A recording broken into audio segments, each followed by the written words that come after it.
Welcome to the Prepped and Polished podcast, the podcast that empowers you to take control of your education. Featuring weekly interviews with influencers in the world of education, as well as tutoring tips, lessons, and updates. And now, here's your host, Alexis Avila. Hi everyone, this is Alexis Avila of Prepped and Polished, a tutoring and test preparation firm that provides one-to-one in-person and online tutoring and test preparation. For more information, please check out preppedandpolished.com. And I welcome you to the Prepped and Polished podcast, where we interview amazing and inspiring guests in the world of education, as well as offer tutoring and test preparation tips, updates, and lessons, as well as our Celebs Giving Back series, focusing on celebrities who give back to the world in a positive way. Our tutoring tips series starts right now with episode 47, New SAT to ACT Comparison. And get to know the Prepped and Polished community. You can find us on Facebook by searching Prepped and Polished, as well as on Twitter at Prepped Polished, and Instagram, Prepped and Polished 1. Remember, if you have any questions or comments about the episode, feel free to email me at any time, radio@preppedandpolished.com. I love hearing from you. Let's get right down to it. New SAT to ACT comparison. So the new SAT rolls out spring of 2016. You might want to take the ACT in lieu of the new SAT, or the other way around, or maybe you'll take both tests, but it's important to know the differences between the two tests. Here's a snapshot for you. Here's a scoring snapshot. The new SAT will be out of 1,600 points, divided into two sections. So you'll have an evidence-based writing and language section, which is out of a maximum of 800 points, and you'll have a math section, which is out of a maximum of 800 points, and you can get up to 1,600 points on that.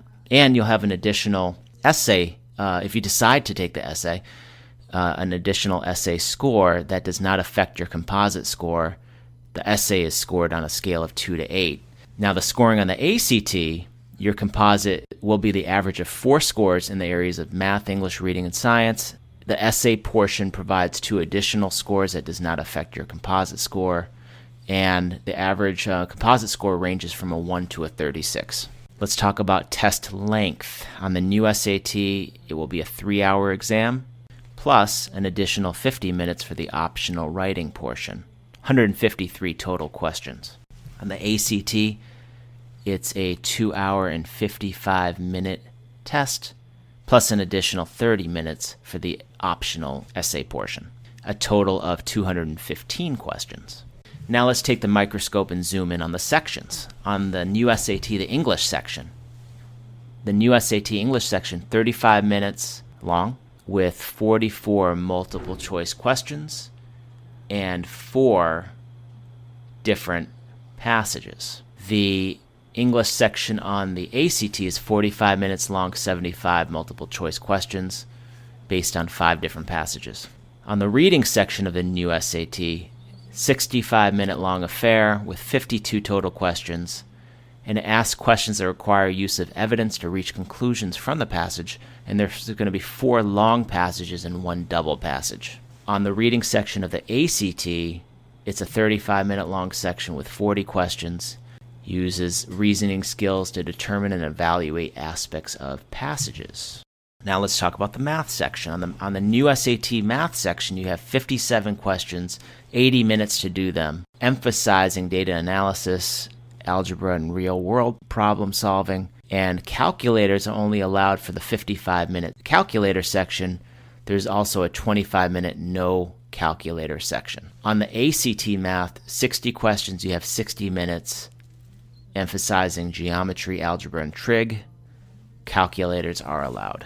On the writing section of the new SAT, 50 minutes long.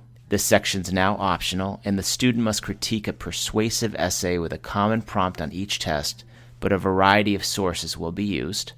On the ACT essay writing section, it's 30 minutes long. The student must write a persuasive essay with a variety of prompts that change from one test to the next. And the science section is only found on the ACT, so you will not get a science section on the new SAT.